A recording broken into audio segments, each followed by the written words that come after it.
Is involving Australian forces. Here to look at what these exercises achieve is John Blaxland from the ANU. So, John, what's the main purpose of this?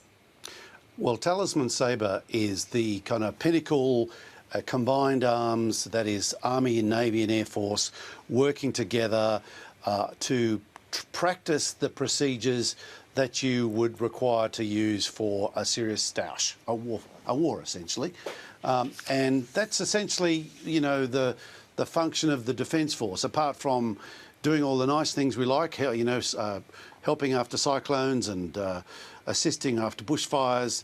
The capability is essentially the nation's insurance policy in case we have to go to war. And so this exercise is all about putting the Australian Defence Force, pitting it against elements of the US Navy and US Marine Corps and US forces more broadly in the Pacific, to test the procedures, to make sure that we are as honed, our troops are as honed as possible for any contingencies that might arise. Okay. And that usually involves some pretty interesting and, if you're into it, fun activities like crossing over beaches with amphibious craft and helicopters flying overhead and jets strafing you, and you know, by and large, nobody usually gets killed at these events, so they're very stimulating. They're very much about relationship building, procedure checking, capability refinement. Yep.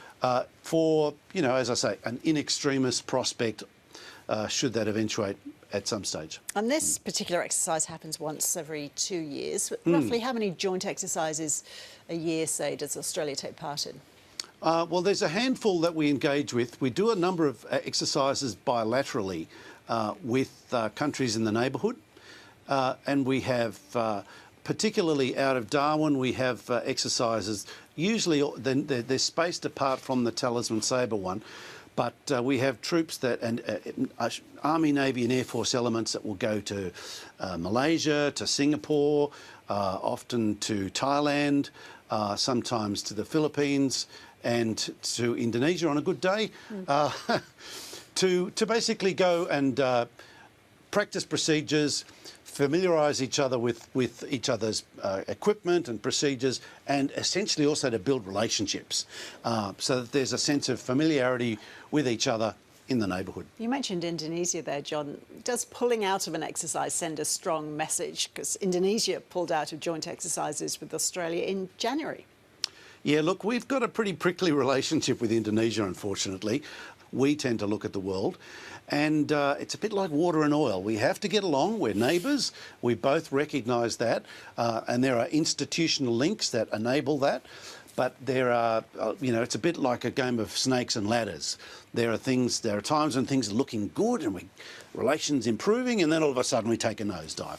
And, you know, we've had beef, we've had boats, we've had spies, we've had clemency, we've had concerns about Papua, where, of course, the big one 19 years ago, or 18 years ago, was the intervention in East Timor.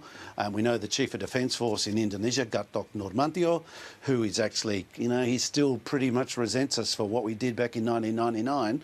I was actually part of the force that deployed to East Timor as the Brigade Intelligence Officer. Personally, and I know for those of who were in the deployment with me, it was a pinnacle experience of seeing the ADF, the Australian Defence Force, deploying for something we saw as very much for the good of humankind, and yet from the converse, the Indonesian side, even though Indonesia formally agreed and acceded to the UN request for the Australian-led intervention, they deeply resented that intervention, and they resent us to this day. So we have a pretty prickly relationship there, and it's a very important one, and it's one we continue to need to invest in. And are these joint exercises, therefore, a way to build bridges?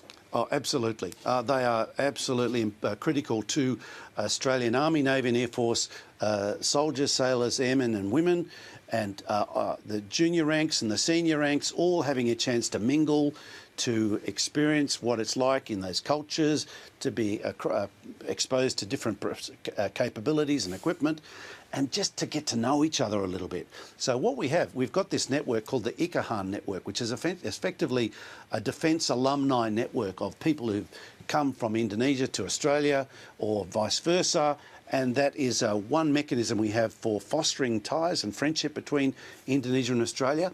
Surprisingly enough, when we do have a crisis, what we do find is that that mechanism, that Defence Alumni Network, seems to stand us in very good stead, particularly with Indonesia, but it also works in other countries as well. It works in relationship with Fiji, with Papua New Guinea, and across Southeast Asia and East Timor as well. So that investment in relationships, in activities that, look, you know, some people might say, why are we spending all the money on these activities?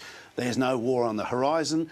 Well, look, that's not the point. The point is to actually demonstrate goodwill, build relationships, practice capabilities effectively as part of that insurance policy arrangement, and essentially be in a position where, should a crisis emerge, Australia can quickly collaborate with one of the neighbours. Think about Aceh 12 years ago. We had a crisis. The Indian Ocean tsunami hit Aceh and Western Sumatra in Indonesia. Nobody before that event ever could conceive that Australia would deploy to Aceh to help out and work with the Indonesian military. That just was off the dial. And all of a sudden, there we were, deploying troops to work with the Indonesians in a crisis situation. So those are the kind of reasons why it's really important for us to continue to engaging in joint multinational exercises like this. John Blaxland, thank you so much for your insights. My pleasure, Ros.